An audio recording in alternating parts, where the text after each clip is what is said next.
पर्यावरण, पर्यावरण जल जीवन पर उसका प्रभाव। तो इसमें जल जीवन पर उसका प्रभाव में हमने पढ़ लिया था जल जीवन पर प्राकृतिक पर्यावरण के प्रत्यक्ष प्रभाव, है ना। प्राकृतिक पर्यावरण के प्रत्यक्ष प्रभाव क्या पढ़ते हैं ये हमने पढ़ लिए थे। आज का जो हमारा टॉपिक है वह है जल जीवन पर प्राकृतिक पर्यावरण के अप्रत्यक्ष प्रभाव। तो अप्रत्यक्ष प्रभाव क्या पढ़ते हैं वे हम पढ़ेंगे। तो आज का जो क्वेश्चन भी यही है कि प्राकृतिक पर्यावरण का अप्रत्यक्ष प्रभाव क्या पड़ता है जल जीवन पर, है ना। तो जल जीवन पर प्राकृतिक पर्यावरण के अप्रत्यक्ष प्रभाव क्या पड़ते हैं, ठीक है। तो ये हमारा क्या प्रभाव पड़ेगा इसका देखिए। तो फर्स्ट है हमारा आर्थिक संगठन पर प्रभाव। तो जल जीवन पर जो हमारी जनसंख्या है ना, जनजीवन जहाँ के मनुष्य निवास करते हैं, प्राकृतिक पर्यावरण प्रकृति प्रदत्त है, इसका अप्रत्यक्ष प्रभाव आर्थिक संगठन का प्रभाव। तो जो आर्थिक संगठन है उस पर क्या प्रभाव पड़ेगा। तो देखिए आर्थिक संगठन यानी आर्थिक व्यवस्था धन पैसे से ली जाती है। तो आर्थिक संगठन यदि मान लीजिए हमारा भारत देश है कृषि प्रधान देश है, ऐसे ही आप ले लीजिए अमेरिका, रूस, ये सब कैसे देश हैं, विकसित देश है। तो उन पर प्राकृतिक पर्यावरण का अप्रत्यक्ष प्रभाव ऐसे पड़ता है। वहाँ की जो आर्थिक व्यवस्था है बहुत ज़्यादा अच्छी के लिए विकसित देश है, क्योंकि वहाँ पर आसानी से हमें कच्चे माल की उपलब्धता हो जाती है, तेल आदि वगैरह हो गया। वहाँ पर भौगोलिक जो जलवायु है कैसी है, वहाँ पर उसकी जो कृषि है या वहाँ के जो व्यवसाय है ना, उनके अनुकूल है। तो आर्थिक संगठन पर प्रभाव पड़ता है बहुत ज़्यादा। अप्रत्यक्ष प्रभाव ये अप्रत्यक्ष प्रभाव पड़ेगा यदि हमें जलवायु अनुकूल नहीं मिलेगी तो जो हमारी जो आर्थिक स्थिति है वह डाउन हो जाएगी, ठीक है। तो यह अप्रत्यक्ष प्रभाव पड़ता है। ऐसे ही हमारा नेक्स्ट है राजनीतिक संगठन पर प्रभाव। तो राजनीतिक संगठन पर क्या प्रभाव पड़ता है देखिए, ये जो हमारा सेकंड राजनीतिक संगठन का प्रभाव। तो जो हमारा राजनीतिक संगठन का प्रभाव है देखिए, इसमें आ जाएगा हमारा भौगोलिक पर्यावरण। मनुष्य की राजनीतिक संगठन पर निर्भर करता है। जो हमारा भौगोलिक पर्यावरण है वह मनुष्य के राजनीतिक संगठन पर निर्भर करता है। और राजनीतिक संगठन में आ जाएगा इसमें जैसे क्या किसी प्रदेश की भूमि, जलवायु, जो परिस्थितियाँ उसके अनुकूल होंगी तो वहाँ का जो राजनीतिक संगठन है वह इससे प्रभावित होगा। ऐसे ही जहाँ क्या ये परिस्थितियाँ अनुकूल होंगी जैसे जलवायु, भूमि, है ना, तो वहाँ का जो जनसंख्या है उसका भरण पोषण ठीक प्रकार से हो पाएगा, उचित हो पाएगा भरण पोषण, जिससे कि उनकी जो राजनीतिक स्थिति है वह उचित प्रकार की होगी। तो यह प्रत्यक्ष प्रभाव पड़ेगा राजनीतिक संगठन पर। ऐसे हमारा नेक्स्ट हो जाएगा धर्म पर प्रभाव। तो धर्म पर क्या प्रभाव पड़ेगा। तो देखिए धर्म पर प्रभाव पड़ेगा इसमें समस्त धार्मिक विश्वास, भौगोलिक पर्यावरण। तो जो धार्मिक विश्वास है जहाँ पर जो मनुष्य निवास करता है, ऐसे देखिए किसी समाज में लोगों का धर्म अधिकांश रूप से प्रकृति की स्थिति उसके दृश्यों और घटनाओं पर आधारित करता है ना। हमारी प्रकृति की स्थिति उस पर कौन कौन सी घटनाएं हुई है, तो ये सारी बातें प्रभावित करती है। ऐसे ही हमारा जो भारत देश है धर्म प्रधान देश है ना, सभी जो मनुष्य है वे धर्म में विश्वास करते हैं। ऐसे ही हमारा आ जाएगा सामाजिक संगठन का प्रभाव।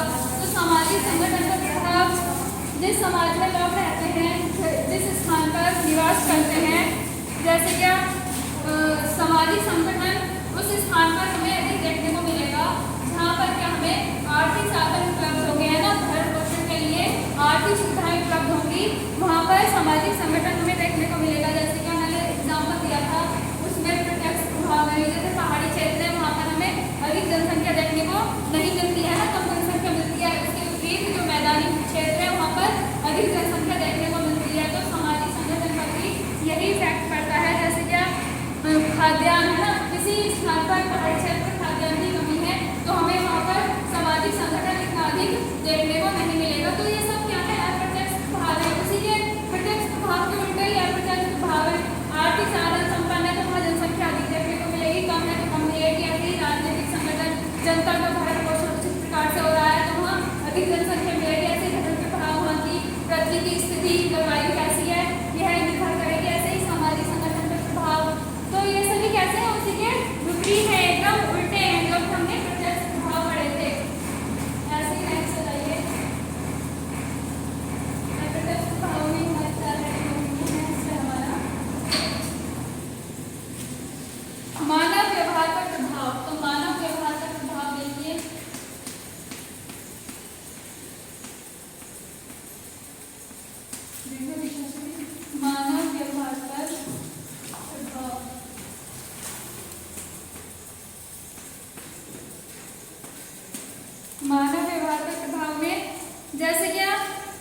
प्राकृतिक पर्यावरण जो है ये मानव के व्यवहार को भी प्रभावित करता है। इसमें मानवीय व्यवहार में जैसे क्या विभिन्न जो ऋतुएं हैं, कुछ ऋतुओं में मनुष्य का व्यवहार चेंज हो जाता है, वह अपराध करने लगता है। जैसे क्या ग्रीष्म ऋतु की अपेक्षा जो हमारी शीत ऋतु होती है उसमें मनुष्य अपराध अधिक करता है, जैसे चोरी डकैती करना, ये जो अपराध है ये शीत ऋतु में अधिक होते हैं। तो यह भी किस पर अप्रत्यक्ष प्रभाव है, क्योंकि उसका जो भरण पोषण है किस प्रकार से नहीं हो पा रहा है। जैसे क्या मानव का कैसा व्यवहार देखने को मिलता है, अहित का प्रभाव है ना, जो सबके हित में नहीं होता है, अहित का प्रभाव में देखने को मिलता है।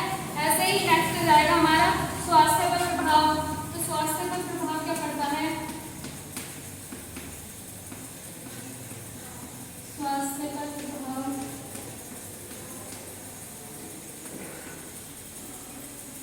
स्वास्थ्य पर प्रभाव ऐसे पड़ेगा इसमें, जैसे कुछ स्वास्थ्य प्राकृतिक स्रोतों पर भी निर्भर करता है। जैसे कि स्वास्थ्य शक्ति को नियंत्रित करने के लिए हमें हवा में नमी की मात्रा चाहिए, है ना। यदि हवा में नमी की मात्रा है तो हमारा जो स्वास्थ्य है वह प्रभावित होगा इससे। जैसे कि शीत ऋतु कभी कभी बहुत ज़्यादा अधिक ठंड पड़ने लगती है, तो अप्रत्यक्ष प्रभाव के कारण ही मनुष्य के स्वास्थ्य पर भी प्रभाव देखने को मिलता है। अधिक सर्दी, अधिक गर्मी, ये क्या है हमारे स्वास्थ्य को प्रभावित करते हैं। जैसे क्या हमारा सम आर्द्रता पर भी शरीर का अच्छा प्रभाव पड़ता है। यदि हमें उसमें ठंडा भी है, आर्द्रता नमी की मात्रा है, तो इससे हमारा स्वास्थ्य, तो यह जिस उस पर डिपेंड करता है जिस जलवायु में हम रह रहे हैं ना, स्टार्टिंग से ही रहना है। यदि हमारी जलवायु चेंज होती है तो हमारे स्वास्थ्य पर प्रभाव देखने को मिलता है इसका, ठीक है। अगर हमारा नेक्स्ट प्रजातीय गुणों पर प्रभाव, तो प्रजातीय गुणों पर प्रभाव देखिए,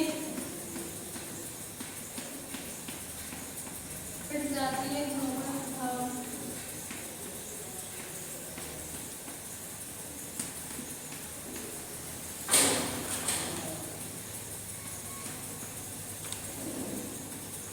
प्रजातीय गुणों के प्रभाव में जाएगा। जैसे क्या विभिन्न भौगोलिक कारण, पर्यावरण, विभिन्नता का पाया जाना, जैसे इसमें विभिन्न रीति रिवाज, खान पान, साहित्य, ये सब क्या है उनकी जातियों, है ना, सबका खान पान अलग होगा, जातियों के अकॉर्डिंग, प्रजाति के अकॉर्डिंग, अब कौन सा इंसान कौन सी प्रजाति का है, ये सब ये इनके गुणों पर प्रभाव देखने को मिलता है अप्रत्यक्ष रूप से। उनकी खान पान पर, रहन सहन पर, उनका साहित्य, कला क्या है, ये सब। ऐसे ही सभ्यता पर प्रभाव हो जाएगा इसमें, सभ्यता पर प्रभाव, जिस सभ्यता में मनुष्य निवास करता है तो सभ्यता पर प्रभाव देखने को मिलता है, सभ्यता पर प्रभाव। तो सभ्यता के प्रभाव में जैसे सभ्यता का जैसे विकास हुआ, इसमें भौगोलिक तत्व पर निर्भर करता है। जैसे सभ्यता का विकास, उसका विनाश जलवायु पर आधारित है ना। यदि हमारी जलवायु है तो उससे हमारे अनुकूल परिस्थितियों के अनुकूल है तो उससे हमारी सभ्यता का विकास होगा। उसकी परिस्थितियों के कैसे विपरीत है, प्रतिकूल है, तो उसकी सभ्यता का ह्रास होगा। तो ये सभी अप्रत्यक्ष प्रभाव में हमें देखने को मिलता है। नेक्स्ट है हमारा संस्कृति पर प्रभाव। तो संस्कृति के प्रभाव में ये दिया जाएगा जिस स्थान पर हम निवास करते हैं वहाँ की संस्कृति कैसी है ना। संस्कृति में वहाँ धर्म, कौन से रीति रिवाज हैं, कौन से संस्कार दिए जाते हैं, तो ये अप्रत्यक्ष प्रभाव में देखने को मिलते हैं। संस्कृति हमारा जो संस्कृति मुख्य आधार माना जाता है हमारा जीवन शैली का। ऐसे ही मैदानों, नदी, कैसा मैदान जो है नदी के किनारे, यहाँ कृषि हमें अधिक देखने को मिलती है। तो हमारा देश ही कैसा है, कृषि प्रधान देश है। तो यहाँ की जो संस्कृतियाँ हैं वह नदियों के किनारे की फली फूली है ना। जो सभ्यता, संस्कार, जो संस्कृति है नदियों के किनारे, जितनी भी सभ्यता है ये पहले इनका विकास कहाँ हुआ है, नदियों के किनारे हुआ है। कोई सी सभ्यता को उठा के देख लीजिए। तो ये सभी किस पर निर्भर करती है, हमारे अप्रत्यक्ष प्रभाव। तो उनके जो हमने पढ़ा था प्रत्यक्ष प्रभाव, उनके ही अपोजिट उल्टे क्या है, अप्रत्यक्ष प्रभाव है। तो आज की यही हमारा क्वेश्चन भी था, अप्रत्यक्ष प्रभाव की। तो अप्रत्यक्ष प्रभाव में हमारा क्वेश्चन भी कंप्लीट हो जाएगा। अब जो